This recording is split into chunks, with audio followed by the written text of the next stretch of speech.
Greetings everyone, welcome to episode 6 of the Virtual Office Hours. My name is John Fia, I teach history here at Messiah College. Our producer is Abby Blakeney, a senior here at Messiah College, a history major. She's behind the camera as always.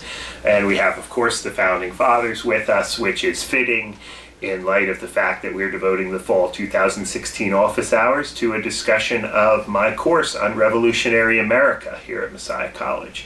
And what we've been doing, if you've been following along, is we have been going through looking at some of the primary documents and secondary sources that we've been discussing. We can't cover them all, but those that I think are worthwhile to think about and talk about.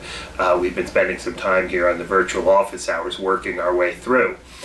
So today, we have finally, in class today, we finally made it up to the coercive acts or the intolerable acts.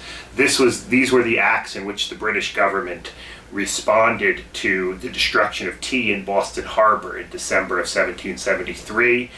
You can read about the coercive acts. I'm not going to go into all of them, but there was some obviously strong resistance up and down the eastern seaboard to these coercive acts, and we begin to see many of the colonies sort of coming alongside Boston and supporting Boston.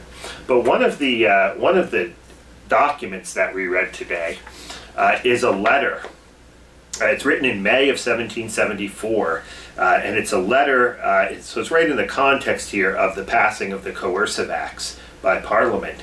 And it's written from Gouverneur Morris, who was an elite New York lawyer who at this time was still very much against the idea of independence from Great Britain, wanted to try to reconcile with Britain. And it's written to Thomas Penn, who is nearing the end of his life, and he is the proprietor of Pennsylvania. He's actually living in England at the time. And it's a very interesting primary document because it gets at some of the fears of colonial elites, especially Gouverneur Morris, over the rioting and the mobs and the popular protests to the coercive acts, and really popular protests that have been going on since the Stamp Act in 1765. So there's some really great lines here. So for example, Morris starts off his letter to Penn by saying, "It is needless to premise that the lower orders of mankind are more easily led by specious appearances than those of a more exalted station." So again, very much this kind of class view, right? The masses are easily swayed by leaders. And he then goes on to talk about the various elites, especially in major cities, who are leading almost as shepherds to sheep, he mentions, who are leading these protesters, these mobs, the mobs, the violence. But what's fascinating is then Morris tells Penn about a change, or he calls it a metamorphosis, a great metamorphosis that takes place among the people, and that it is taking place among the people here in the context of the coercive acts. He talks about these sheep, simple as they are, he says, they cannot be gulled as heretofore. And then later goes on and said, it is becoming impossible to curb them. He's worried that the mob is now finally starting to think for itself. He says the mob begins to think and to reason. And this fears him a great deal because he's worried about the future of the colonial governments in the colonies. The future forms of our government, Morris tells Penn. He asks whether it should be founded upon aristocratic or democratic principles.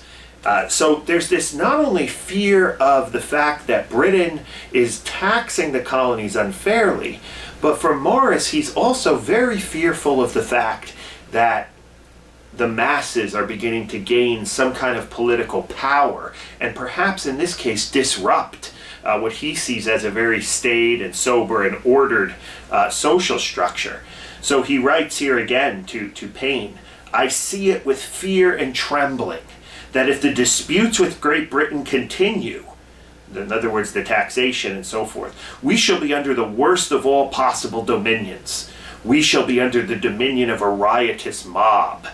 So again, very interesting here, right? The threat here, of course, is British taxation, but an even more fearful threat is the riotous mob, and thus he says to Penn, "It is in the interest of all men, therefore, to seek for reunion with the parent state. A safer compact seems, in my poor opinion, to be now tendered."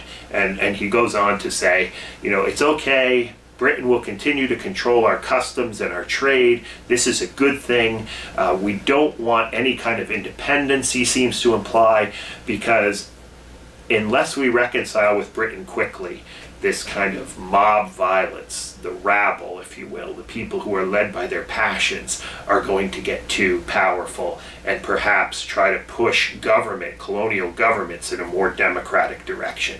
So not only is there this sort of tension going on between the colonies and the mother country in terms of ideas and political protest, but there's also this fear among elites about what the future might look like if the mob continues to grow stronger. So again, a different dimension here of the American Revolution than we often think about, but it's interesting to see the kind of elite concerns of people like Gouverneur Morris, and assumingly, we also assume Thomas Penn. So again, another document here to look at and to think about. We read it in class, we had a good conversation about it, and I hope it's useful to you too. So we'll see you next time on Virtual Office Hours. Thank you.